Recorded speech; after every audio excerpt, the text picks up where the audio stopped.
शुभ संध्या मेरे प्यारे साथियों, आप सभी का स्वागत व अभिनंदन है। कैसे हैं आप सब?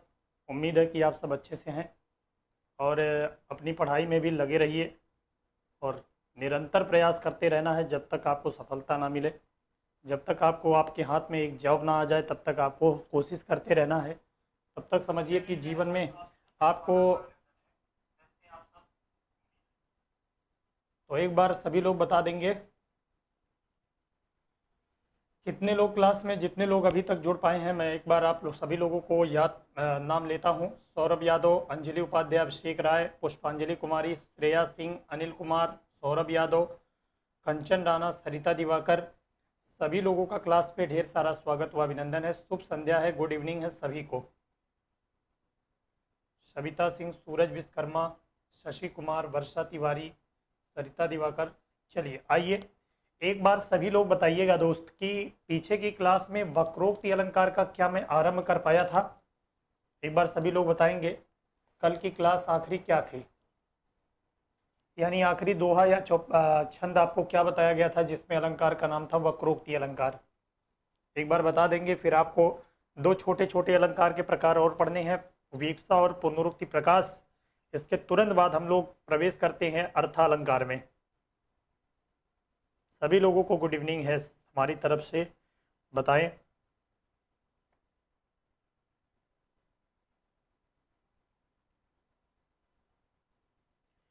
जी सर, चलिए दूसरा उदाहरण लिखिएगा। एक उदाहरण और लिखिए, उदाहरण नंबर 2।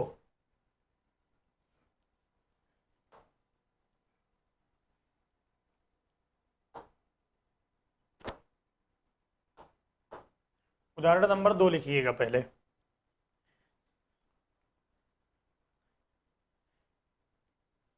चलिए उदाहरण नंबर 2, दूसरा उदाहरण लिख लीजिए। कभी कभी पूछ लिया जाता है यहाँ से, यानी वक्रोक्ति अलंकार उतना खास इंपॉर्टेंट है नहीं, केवल समझ लीजिए। दूसरा उदाहरण लिखिएगा। एक कबूतर देख हाथ में,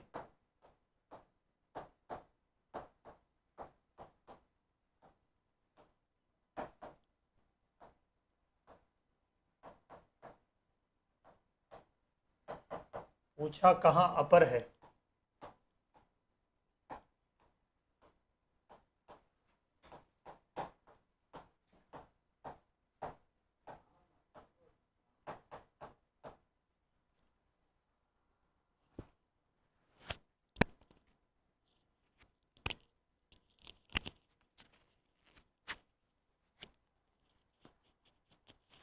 पूछा कहाँ अपर है, उसने कहा अपर कैसा।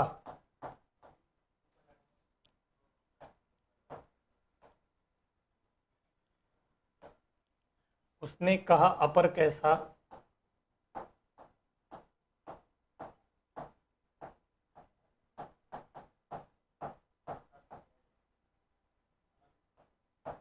वह तो उड़ गया सपर है।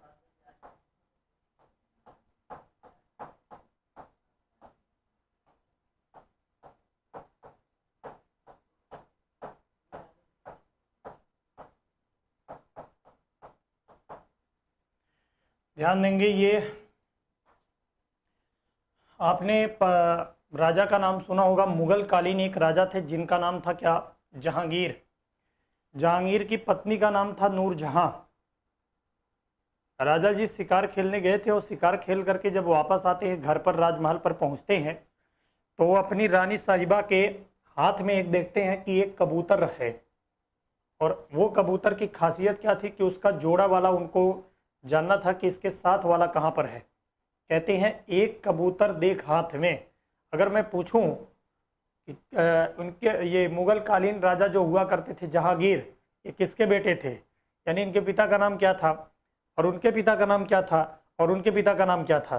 कमेंट बॉक्स में छापिए, तब देखते हैं कि आप लोग हिस्ट्री कितना पढ़ रहे हैं। तो ध्यान देंगे क्या बात बताई गई। एक कबूतर देख हाथ में, जब वो पहुंचते हैं तो नूरजहां के हाथ में देखते हैं कि एक कबूतर है। एक कबूतर उनको हाथ में लिया हुआ देखने के बाद वो पूछते क्या है? पूछा कहाँ अपर है। आ मतलब दूसरा वाला और पर मतलब इसके साथ वाला, यानी इसका जोड़ा वाला। वो पूछना चाहते हैं कि इसके जोड़े वाला, इसके साथ वाला जो रहा करता था, अर्थात इसका जो जोड़ा रहा करता था, वो कहाँ पर है। नूरजहां से वो पूछते हैं। नूरजहां उसका आ से क्या लगाती हैं, दूसरा आशय लगाती हैं, क्या बताएंगी? उसने कहा अपर कैसा। अब नूरजहां जवाब दे रही हैं कि आप किस अपर की बात कर रहे हैं? आ मतलब बिना और पर मतलब पंख के। पर मतलब होता है क्या, पंख होना।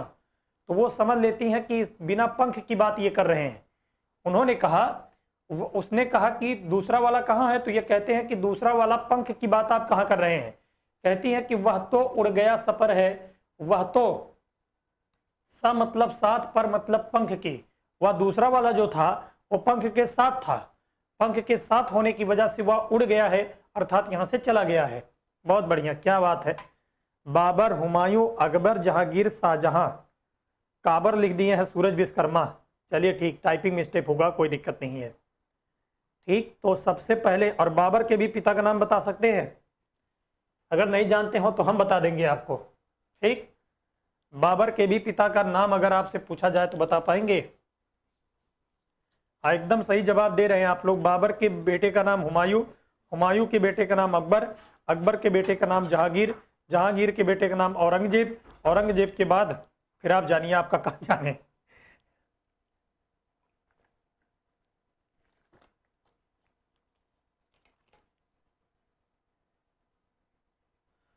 हाँ, जहांगीर के बाद आएंगे शाहजहां, शाहजहां के बाद फिर औरंगजेब है। अच्छा ठीक है, औरंगजेब के ठीक पहले शाहजहां का भी शासनकाल चला था, जो ताजमहल को बनवाए हैं।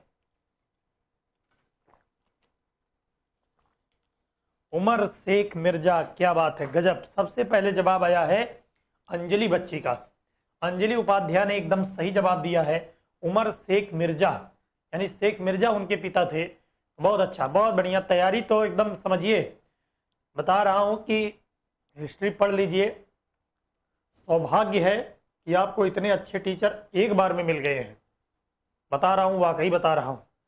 हिस्ट्री ना इतने जल्दी किसी को समझ में आने वाली चीज होती नहीं है, और एक बार में कोई डीपली आपको सब कहानी की तरह पढ़ा देने वाला शायद ही मिलेगा। मैं आपको बता दूं, व्यक्तिगत संस्था में सबसे अच्छे दोस्त हमारे अविनाश सर हैं। मैं उनको बहुत ही बारीकियों से और बहुत अच्छे तरीके से जानता हूं। ये समझ लीजिए कि एक बार उनके ज्ञान का पान कर लीजिए तो हिस्ट्री और इतिहास से जो प्रश्न आते हैं और पॉलिटी से जो प्रश्न आते हैं, किसी और को फायदा ना हो लेकिन यूपीपी और एसआई वालों के लिए बहुत फायदा होने वाला है। ठीक, जहां पर लोग क्वेश्चन निकालना टफ पड़ जाता है, वहां से आप क्वेश्चन को निकाल सकते हैं। बहुत फायदेमंद चीज है, ध्यान रखिएगा। ठीक,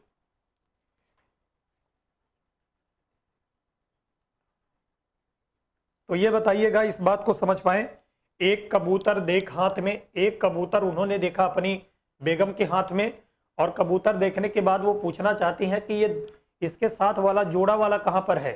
हमने कहा था कि लिसनर यानी स्पीकर जो होता है, बोलने वाला किसी अन्य आशय में कोई बात को कहता है, अर्थात उसके द्वारा अगर मान लीजिए प्रश्न पूछा गया है तो लिसनर उसका जो जवाब देता है, लिसनर जो जवाब देगा वो पूर्ण विराम वाला होगा, और वही बात यहाँ पर बताई गई है। ठीक, अगर मान लीजिए कि दूसरी स्थिति क्या उत्पन्न होगी, यह स्थिति नंबर 1 है।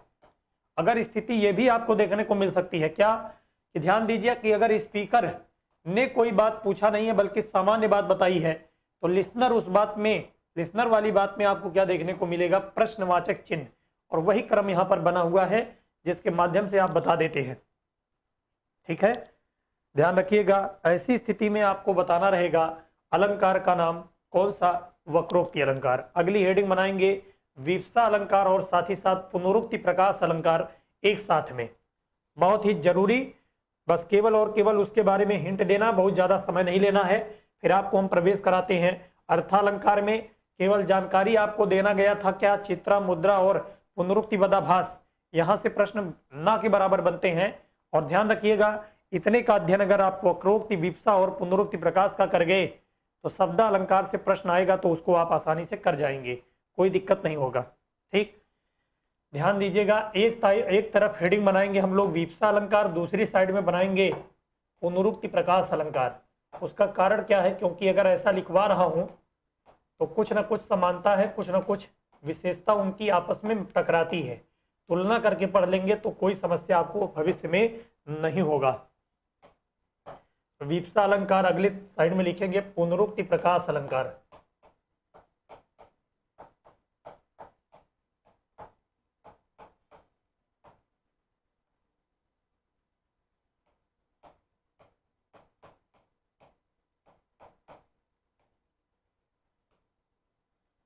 पुनरुक्ति प्रकाश अलंकार।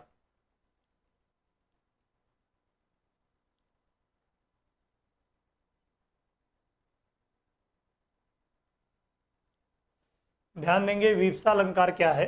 पीछे का आप लोग लिख नहीं पाए क्या भाई? हो गया ना? चलिए, अगर नहीं लिख पाए तो छोड़ दीजिएगा, आगे की लाइन देखिए। अब ध्यान दीजिएगा कि विप्सा अलंकार और ध्यान देंगे पुनरुक्ति प्रकाश अलंकार। पहली एक एक खासियत दोनों की लिखता हूं मैं। यहां पर शब्दों का दोहराव होता है, यहां पर शब्दों का दोहराव होता है, शब्दों का दोहराव होता है इस अलंकार में। और यही बात पुनरुक्ति प्रकाश में भी पाई जाएगी। शब्दों का दोहराव यहां पर भी होगा, यानी शब्द कितनी बार आएंगे? 2 बार आएंगे। बहुत काम से, एकदम ध्यान से समझिएगा। चलिए पीछे लिखिए। अच्छा लिखिए बच्ची, जल्दी लिखिए। इस उदाहरण को जल्दी से नोट करिएगा। अगर इसका अर्थ वगैरह लिखना हो तो लिख लेंगे। एक कबूतर देख हाथ में, पूछा कहां अपर है। इस अपर का मतलब होता है दूसरा कबूतर। इसका मतलब क्या हो जाएगा? दूसरा कबूतर।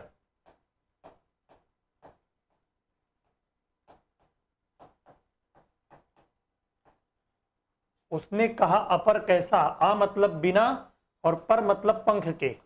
अब जवाब देती है नूरजहां बिना पंख के। इसका मतलब हो जाता है बिना पंख के। बिना पंख के कौन सा कबूतर? बिना पंख के कौन सा कबूतर? यानी उन्होंने पूछा था दूसरा वाला जोड़ा कहाँ है, वो समझ लेती हैं कि बिना पंख के किस कबूतर की आप बात कर रहे हैं। वह तो उड़ गया सफर है, वह तो पंखों से युक्त था। पंख उसके पास ऑलरेडी था। पंखों से युक्त होने की वजह से उसके साथ स्थिति क्या घटी? वो उड़ जाता है, वह उड़ गया है। तो इस सफर का मतलब हो जाता है पंख के साथ। पंख के साथ। अपनी स्थिति के अनुसार आप लोग इसका अर्थ लिख लीजिएगा। इनके शब्दों के मतलब भी आपको बता दिए गए हैं। भविष्य में दोहराते समय आपको समझ में आएगा, तब आप आसानी से कर पाएंगे। ठीक है, चलूं आगे। उम्मीद है कि आपने इतना लिख लिया होगा, कोई दिक्कत नहीं होगा। नेक्स्ट अगला, शब्दों का दोहराव। शब्दों का दोहराव यहां पर भी। अगली बात, कौन से शब्द ऐसे हैं सर जो दोहराव कर दिए जाते हैं? तो आपको पढ़ाया गया क्या? आप पहुंचिए वहां पर, विस्मयादि बोधक अव्यय आपको पढ़ाया गया था। विस्मय सूचक शब्द, ठीक है। विस्मयादि बोधक अव्यय के अंतर्गत आपने देखा था क्या नाम? यहां पर जो शब्द होते हैं वो विस्मय सूचक शब्द होते हैं। विस्मय सूचक शब्दों का दोहराव होता है।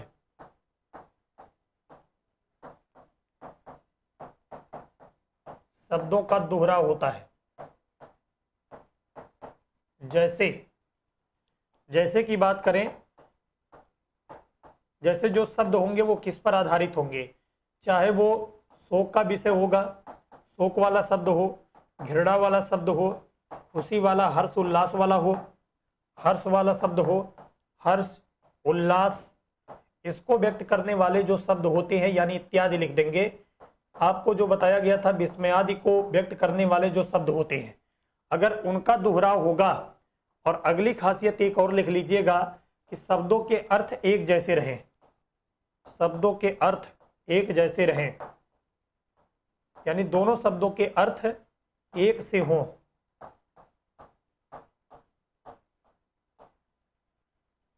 शब्दों के अर्थ एक हों तो ऐसी स्थिति में नाम क्या पड़ता है? शब्दों के अर्थ एक हों, ऐसी स्थिति में नाम पड़ेगा विप्सा अलंकार। शब्दों के अर्थ एक हों। और एक पहचान का तरीका ये होता है कि शब्दों के बीच में योजक चिन्ह भी लगे होते हैं, क्योंकि अभी आपको तीसरा अलंकार मैं इसी से लिंक करता हुआ बताऊंगा। शब्दों के बीच में, और ये शब्द कौन? दोहराव वाले, ये भी लिख सकते हैं। दोहराव वाले शब्दों के बीच में योजक चिन्ह लगा होता है, योजक चिन्ह लगा होता है।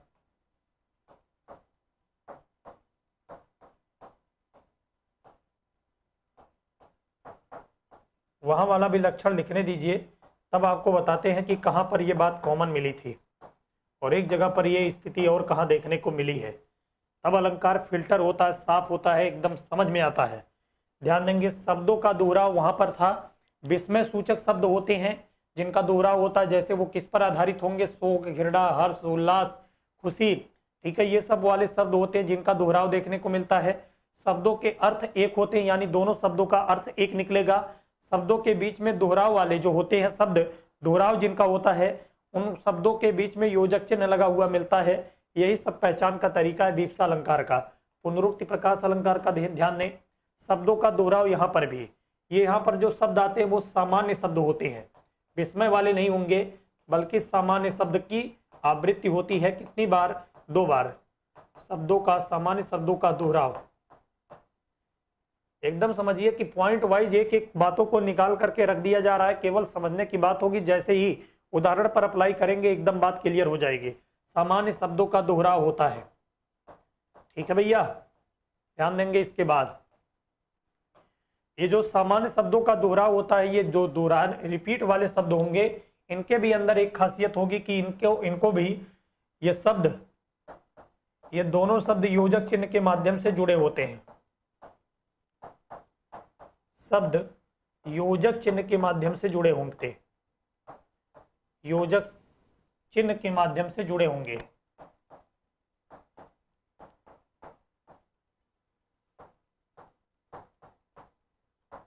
अभी आपको लग रहा होगा कि क्या लिखे जा रहे हैं सर, क्या बताना चाहते हैं। अभी आपको देखिएगा, एक एक बात उसी पर अप्लाई करके दिखाऊंगा उदाहरण पर। ठीक, ये दोनों शब्द योजक चिन्ह से जुड़े होते हैं, अगली खासियत होती है इसकी। अगली बात एक और लिख लेंगे, बस बात समाप्त हो जाएगी। क्या? कि दोनों शब्दों के अर्थ एक होते हैं, दोनों शब्दों के अर्थ एक होते हैं।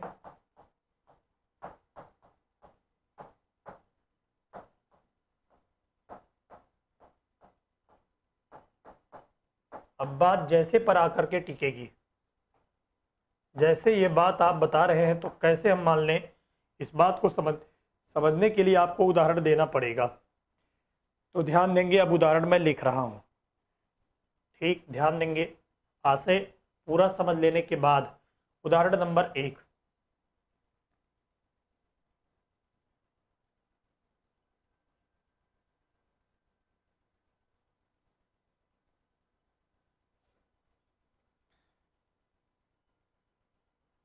उदाहरण नंबर 1,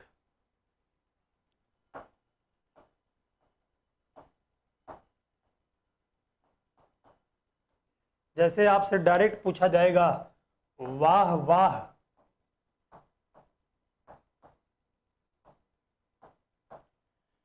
में अलंकार बताइए पहला। दूसरा, छी छी में अलंकार बताइए, छी छी।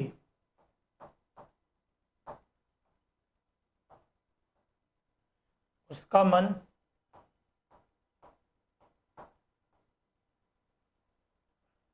उसका हृदय घृणित हो गया।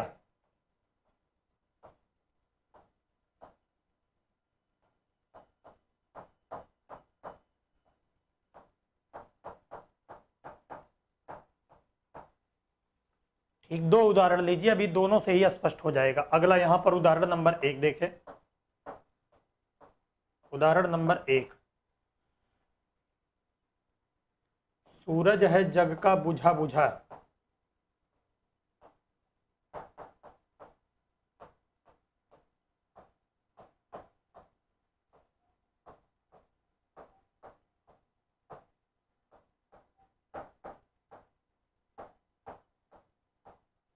दूसरा,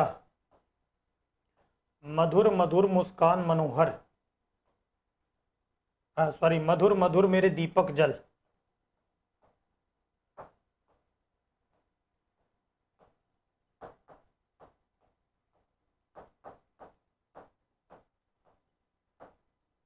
बहुत ध्यान से पहले समझ लीजिएगा क्या लिखा गया।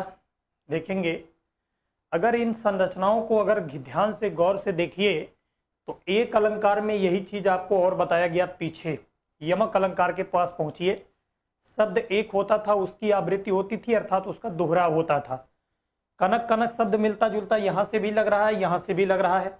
अगर ध्यान दे तो बुझा बुझा शब्द की आवृत्ति हुई है, बुझा बुझा शब्द की, और मधुर मधुर शब्द की आवृत्ति हुई है।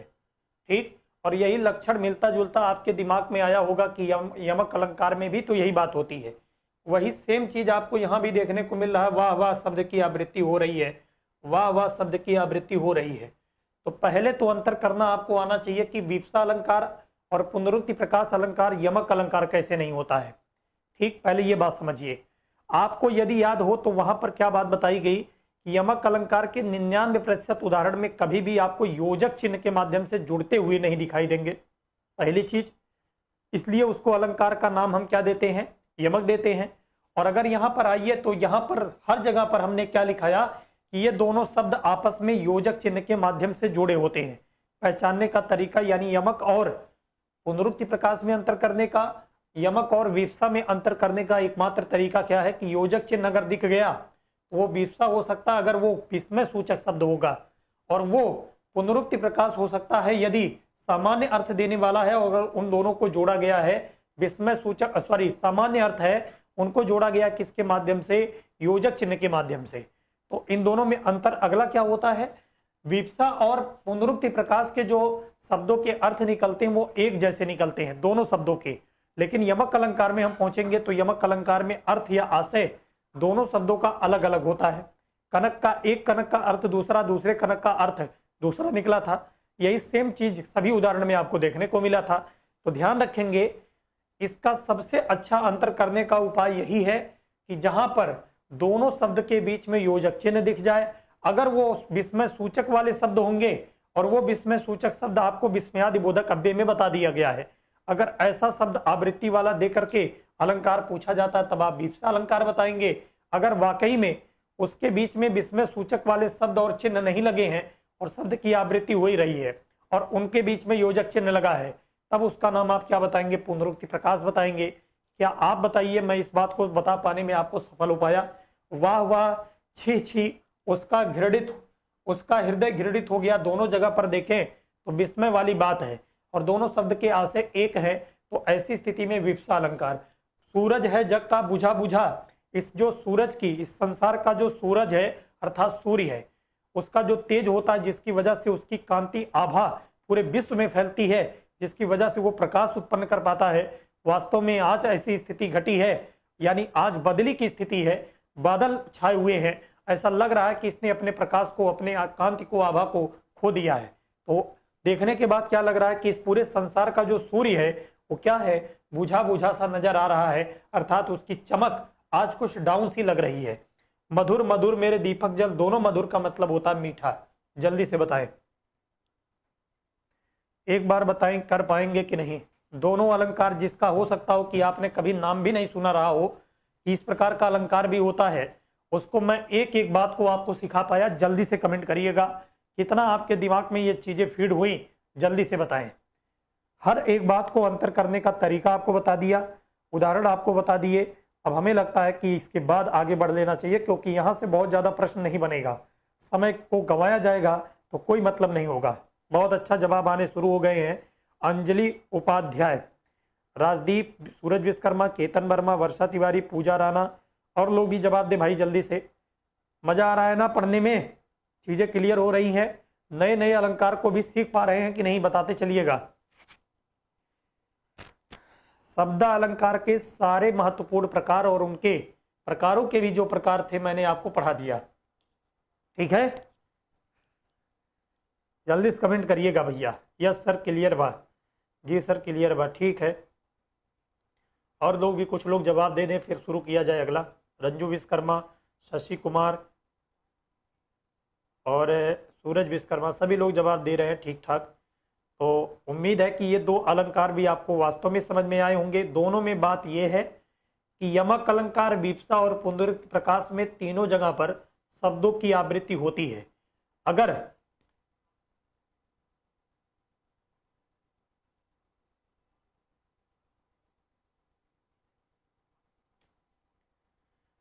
शायद विप्सा अलंकार को पुनरुक्तिवदाभास अलंकार भी कह देते हैं क्या?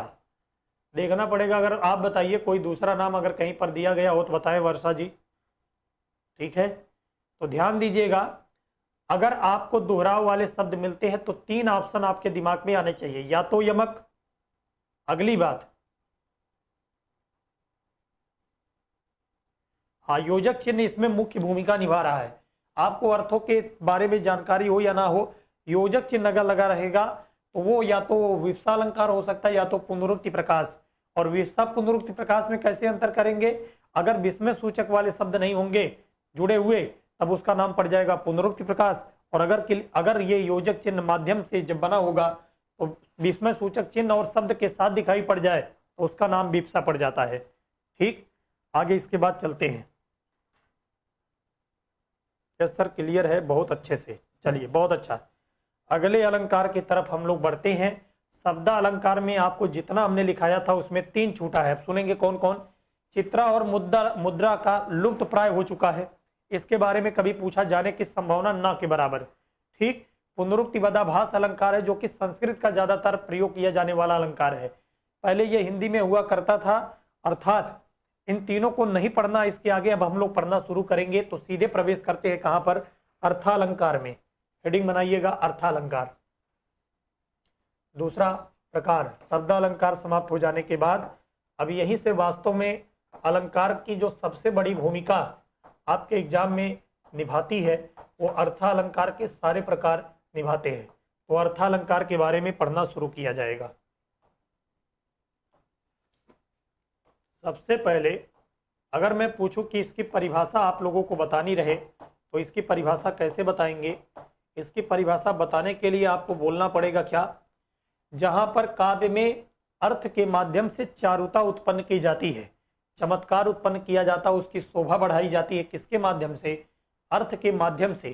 तो वहां पर अलंकार का नाम क्या पड़ता है? अर्थालंकार।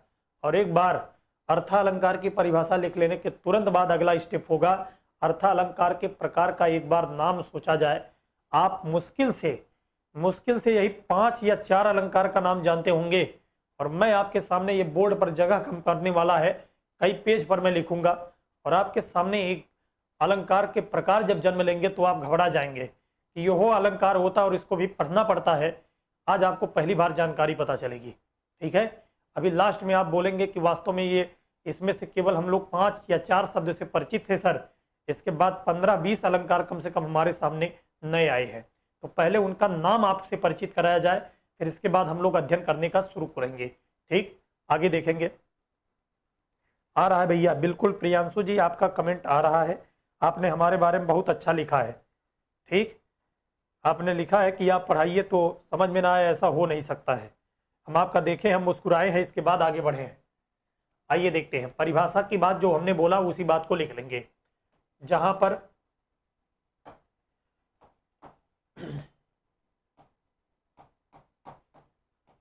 पर काव्य में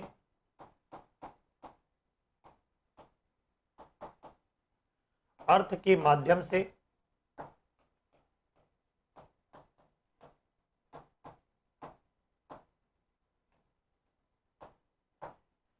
चारुता उत्पन्न की जाती है।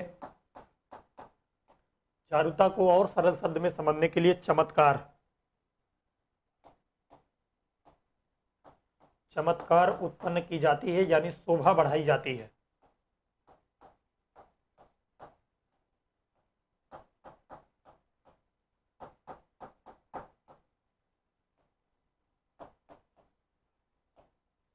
वहां पर अर्थालंकार होता है।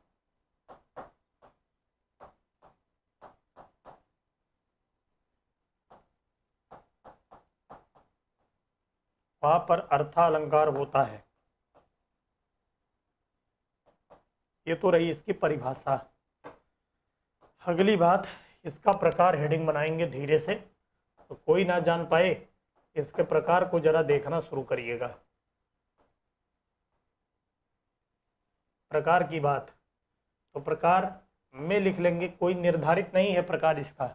ठीक है, क्योंकि आपको लिखवाया गया पीछे कि 161 अलंकारों तक इसका प्रकार बताया गया है, यानी टोटल प्रकार की संख्या 161 लास्ट है। तो ध्यान रखेंगे प्रकार वगैरह लिखा नहीं जा सकता है, केवल हम लोग नाम लिखेंगे उसमें से। अब देखते हैं कौन कौन है।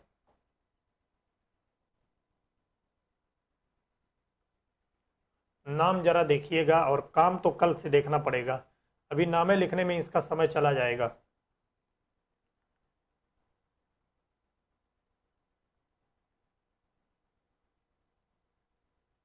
चलिए कम से कम ईमानदारी से बता तो पाए कि सर गायब थे। तो कितने लोग तो धीरे से आकर के क्लास में बैठ जाते हैं तो देखना शुरू कर देंगे, और मान लीजिए टीचर माइंड कर गया कि भैया बहुत दिन से नजर आए हैं बाद में, तो कुछ काफी लोग तो यही बताने लगते हैं कि मैं पहले से था।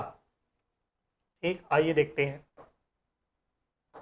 अलंकार के प्रकार की बात किया जाए। पहला है जिसका नाम आपने सुना होगा, उपमा अलंकार। उपमा अलंकार। दूसरा प्रकार है उत्प्रेक्षा अलंकार।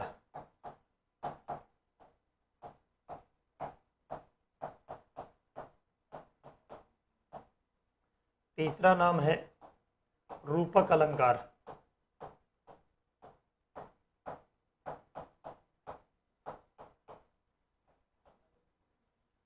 अगला नाम है आकाश मौर्य। कल ही से क्वेश्चन किए जा रहे हैं, कितनी क्लास और चलेगी? हम बहुत जल्दी खत्म करने के मूड में हैं, ठीक है, परेशान ना रहिएगा। यही अलंकार टॉपिक खत्म कर लेने दीजिए, 5-7 क्लास 8 क्लास इसमें लगेगी। इसके बाद यानी इस पूरे इस महीने में पढ़ करके हम लोग खत्म कर लेंगे हिंदी को, आपका बैच समाप्त हो जाएगा। रूपक अलंकार। आगे देखें, इसके बाद चौथा रूपक अलंकार। इतना 3 नाम आपने सुना होगा, आप सुने। प्रतीप अलंकार अगला प्रकार, प्रतीप अलंकार। पांचवा अलंकार प्रतीप के बाद अनन्वय अलंकार। अनन्वय अलंकार। अगला अलंकार उपमेय उपमा अलंकार।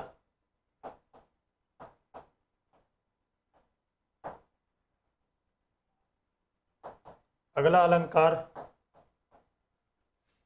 उपमेय उपमा अलंकार, अनन्वय अलंकार, प्रतीप अलंकार, व्यतिरेक अलंकार। व्यतिरेक अलंकार। अब वही नाम शुरू हुए हैं, हो सकता हो कि बीच में एक आध का नाम आप सुने हो, बाकी सब नए टाइप के आएंगे। अगली बात, 8वां व्यतिरेक अलंकार। आधा वाह है भाई, वाह वाह। और चलिए सही करता हूं, रुकिए।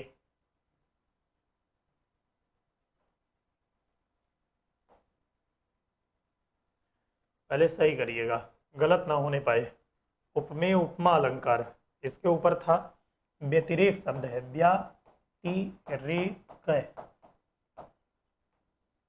व्यतिरेक अलंकार। अगले अलंकार का नाम है आगे का नाम है संदेह अलंकार। अगला नाम है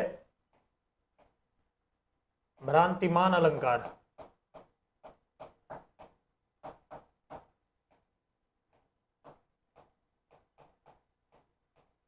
अगला नाम है संदेह हो गया, भ्रांतिमान हो गया। अगला नाम विशेषोक्ति अलंकार।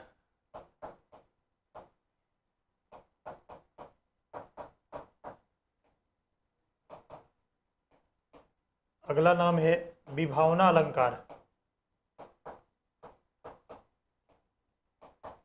अगला नाम है असंगति अलंकार।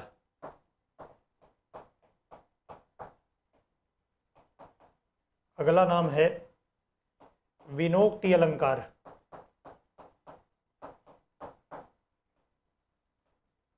विनोक्ति अलंकार, ठीक है। अगला नाम है अतियुक्ति अलंकार, अन्योक्ति अलंकार, अतियुक्ति नहीं, अन्योक्ति अलंकार। अगला नाम है अतिशयोक्ति अलंकार, इसका नाम सुने होंगे आप। अतिशयोक्ति अलंकार।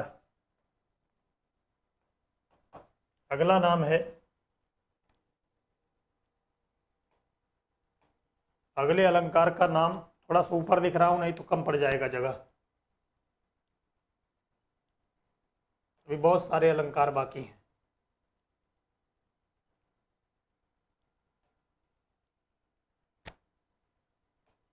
अगला अतिशयोक्ति हो गया। इसके बाद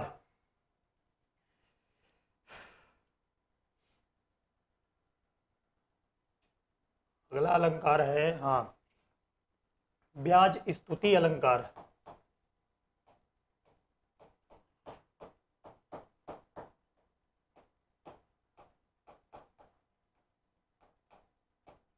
अगला अलंकार है ब्याज निंदा अलंकार।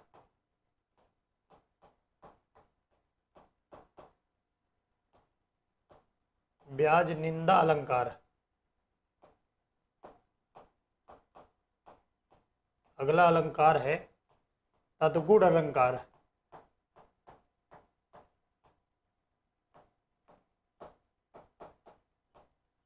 अगला अलंकार है अतद्गुण अलंकार।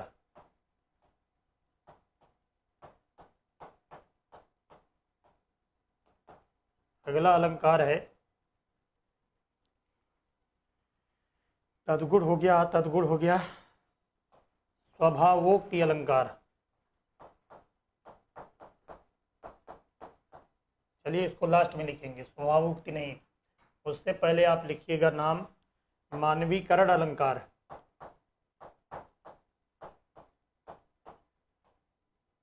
मानवीकरण अलंकार। अगला अलंकार है, मानवीकरण हो गया, उल्लेख अलंकार।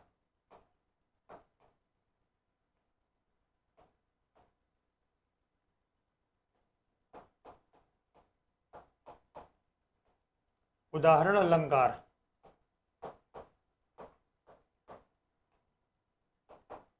दृष्टांत अलंकार।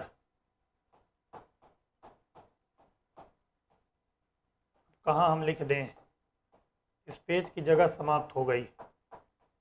हमने कहा था कि जब आपको हम पढ़ाएंगे अर्थालंकार प्रवेश करेंगे, तो जब नाम लिखना शुरू करेंगे जगह कम पड़ जाएगी।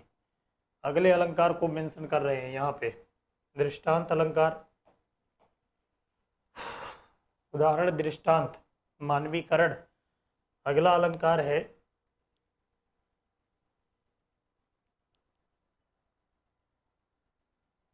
विरोधाभास अलंकार।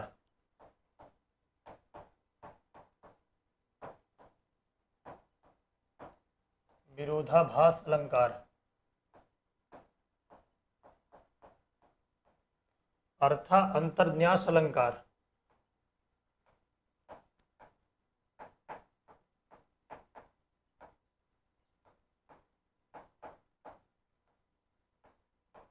अर्था अंतर्न्यास अलंकार।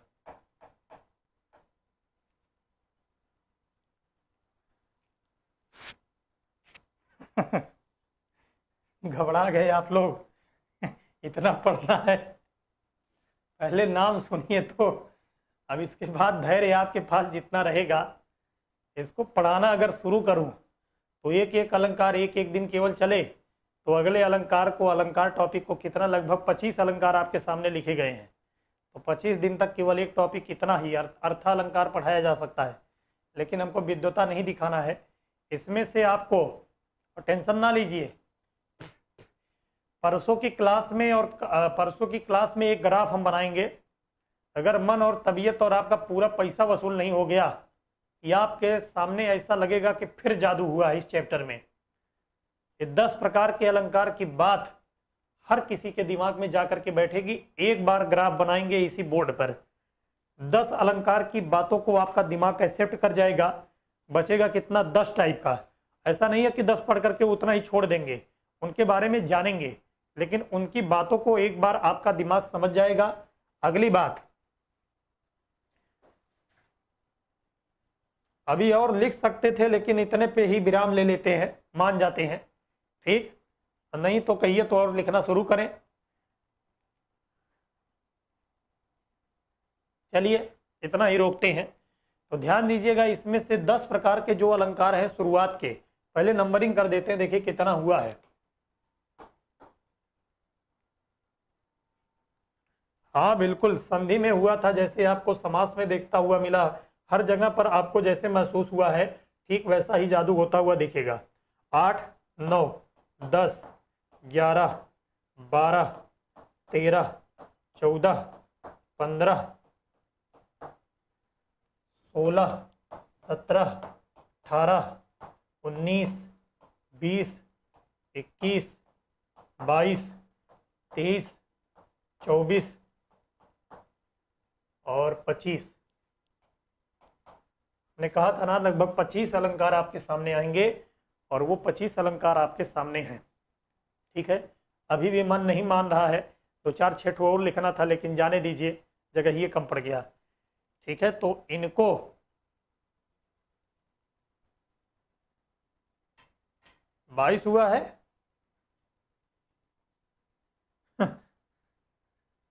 22 कहाँ हुआ है भाई? 8 यहाँ पे हुआ था, 9, 10, 11, 12, 13, 14, 15, फिर 16, 17, 18, 19, 20, 21, 22, 23, 24, 25। हमारे में तो 25 आवत है, आप लोग कोई छोड़े हैं? लिख डालिए सभी का नाम, 25 अलंकार आपके सामने हैं। ठीक, तो ध्यान देंगे, टेंशन ना लीजिए कि ये अलंकार भी पढ़ने में बहुत टाइम लगेगा। इसमें से आपका धैर्य जितना काम करेगा, जैसे एक इसमें 2 टाइप की चीज है, जितना आप चाहते हैं कि आपके एग्जाम के लिए नजरिए से खास हो सकता है, उतना अगर आप कहेंगे तो कम से कम 15 अलंकार 17 अलंकार में पढ़ा दूंगा और बात उसी में से हो जाएगी। बहुत हाई लेवल का एग्जाम देना पड़ेगा, तब आपको 25 के बारे में जानकारी होनी चाहिए। तो जो आपके एग्जाम के नज़रिए से इम्पोर्टेंट है, पहले तो टारगेट होगा कि 15-17 में आपको पढ़ा दूँ। ठीक, तो क्योंकि आप समझ रहे होंगे कि अगर इनकी बातों को जल्दी से और 15-17 दिन मतलब 10-12 दिन में पढ़ना है या 8-10 दिन में पढ़ना है, तो एक नहीं, एक दिन में 2-2 अलंकार को पढ़ना पड़ेगा।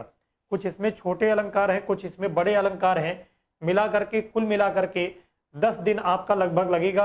आज अगर हो गई है 14 तारीख, तो 25-25 तारीख तक हमें लगता है, हाँ 22 से 25 तारीख के बीच में अलंकार टॉपिक आपका समाप्त होगा। फिर छोटे छोटे टॉपिक आपके एक एक दिन लगेंगे। तो मिला जुला करके जो टॉपिक छूटे हैं, वाक्य रचना, जैसे कि आपको लिंग वचन कारक पढ़ाना है, जैसे कि आपको, ठीक है, छोटे छोटे जो टॉपिक हैं वो 5-7 दिन के अंदर खत्म हो जाएंगे। तो ये महीना समाप्त होते होते या बहुत जाएगा तो 5 मई तक आपकी क्लास ओवर हो जाएगी, अर्थात पूरा पूरा बात समाप्त हो जाएगा। 18 नंबर वाला, 18 नंबर वाला, 18 कहाँ है?